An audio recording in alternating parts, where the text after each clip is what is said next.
Uma verdade que ninguém fala, mas que precisa ser falada, é que precisamos ser mais espirituais e menos religiosos.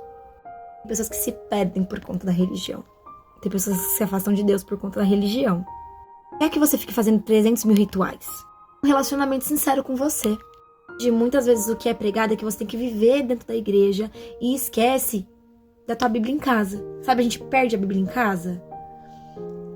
O nosso maior relacionamento com Deus é construído dentro da igreja. Dentro da igreja não, perdão, dentro da nossa casa. Nós vamos para a igreja para cultuar, entregar a Deus aquilo que nós estamos já buscando. É levar da nossa casa a presença para a igreja. Eles estão tão fixados nas doutrinas religiosas que esquecem de fazer aquilo que Deus quer. Entende?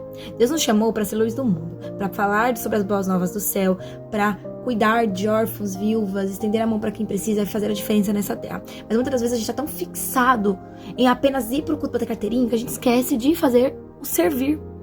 Porque o servir não é você estar parado no banco da igreja assistindo o culto. Porque tem muita gente no banco da igreja assistindo o culto, mas morto espiritualmente. E isso, o ambiente, no ambiente se sente, gente. Para Deus pelo hábito de fazer. Sabe, eu vou pra igreja porque tem que ir. Ah, eu canto porque eu tenho que cantar. Ah, eu faço a coreografia porque eu tenho que fazer. Servir a Deus não tem que ser um hábito da tua rotina. Tem que ser algo que você faz por amor. Você tem um propósito no servir. Quando a gente faz aqui os vídeos nas redes sociais, a gente tem um propósito no servir, que é levar Deus para todas as pessoas que passarem pela nossa live de oração, fazer com que as pessoas elas sintam a presença do Senhor, pessoas voltem a Jesus, pessoas venham ser curadas, pessoas venham ter um propósito ali. As pessoas fazem porque tem que ser feito. Ah, eu tenho que cantar. Ah, eu tenho que participar. Ah, eu tenho... E acaba entrando no artigo religioso e esquecendo do propósito real. Jesus, ele não morreu por uma religião. E o que a gente vê hoje em dia é muitas religiões brigando entre si. E até mesmo igrejas brigando com outras igrejas só por conta de placa de igreja, gente. Ah, porque você não é da mesma igreja que eu, porque a minha igreja, ela é melhor, a sua igreja não é, porque tem parede preta, a minha tem parede branca, não sei o que, não sei o que. Então trazendo a igreja pro mundo. Gente, a gente devia resgatar vidas, esse é o nosso propósito. E não ficar olhando para as igrejas e falando, tem que ter a parede branca. Ai, vamos reclamar porque o irmão colocou o tapete de seja bem-vindo. Toda igreja tem que pôr. Olha, na sua igreja não canta hino da harpa, tá errado. Na minha igreja canta só hino da harpa, não canta outros hinos e a gente acaba arrumando confusão entre nós mesmos. É porque fulano prega falando sobre o iPhone e não prega a palavra. Tá salvando vida? Porque Deus, irmãos, ele usa... Eu sei que tem muita coisa que não é coerente, tá? Muita coisa que não é coerente. Mas nós temos que entender que nós somos usados de forma diferente. Tem gente que vai ser usado para exortação. Tem gente que vai ser usado para pregar sobre a volta de Jesus de uma forma que ela só prega sobre aquilo. Tem gente que vai pregar sobre conserto. Tem gente que vai pregar sobre as boas novas do céu, de como é o céu, de volte para Jesus, de uma forma diferente. Tem gente que vai ter palavras mais pesadas como Pedro. Outros vão ser mais mansos como Jesus. Então assim, ó, cada um prega de uma forma, irmãos. Mas você percebeu que Jesus chamou pessoas totalmente diferentes para seguir a ele como discípulos? Por quê? Porque todo mundo, independente de ser diferente ou não, serve para o propósito de Deus. Entende? Afinal, na Bíblia vai falar isso.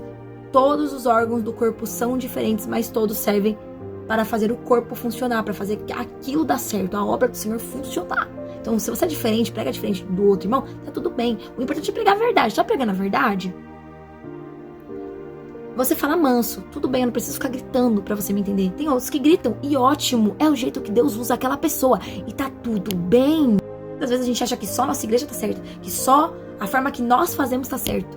Tudo certo, quem tá fazendo errado, ore por ele, e instrua. Não fica reclamando da forma que ele prega, da forma que ele fala, da forma que ele se posiciona. Às vezes as pessoas, eu já vi isso na minha live, já passaram pessoas na minha live reclamando que eu estava falando sobre a pessoa se levantar e agir para as coisas de Deus.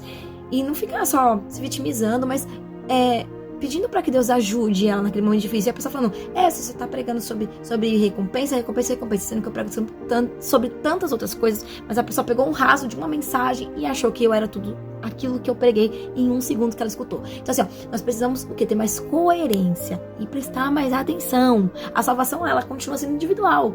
Então, em vez de ficar levantando bandeiras de julgamento, ore por quem você acha que tá fazendo algum erro, para que Deus possa transformar e mudar. E não fixe em ficar lutando contra outras pessoas que são de outras religiões. Isso é muito feio, gente. A minha religião me ensina a ter respeito. Eu posso não concordar com as práticas e doutrinas que aquela pessoa tem, mas eu respeito a escolha dela. Só não vou fazer igual e dá tudo certo. Ele morreu por nós. Nós esquecemos disso. Ele não morreu por uma religião. Todos nós somos pequenos cristos. O espiritual é também ouvir, obedecer e viver em amor, mesmo sem aplausos. Porque muitas das vezes nós achamos que nós só vamos para o céu se nós estivermos no púlpito. Não é assim. Tem muitos pastores que foram chamados não para pregar no púlpito, mas para pregar em lugares onde outros não pregariam. É olhar para o céu e dizer: eu te conheço, Senhor. E não pelo que eu ouvi falar, mas pela experiência que eu tenho contigo. Porque muitos cristãos estão na igreja há 10, 20, 50 anos quase e só sabem quem é Deus por ouvir falar dele e não por ter experiências reais com ele. E isso não basta. O que ele quer é relacionamento. É mais você e ele. Precisamos ter esse concerto no espiritual pro agora.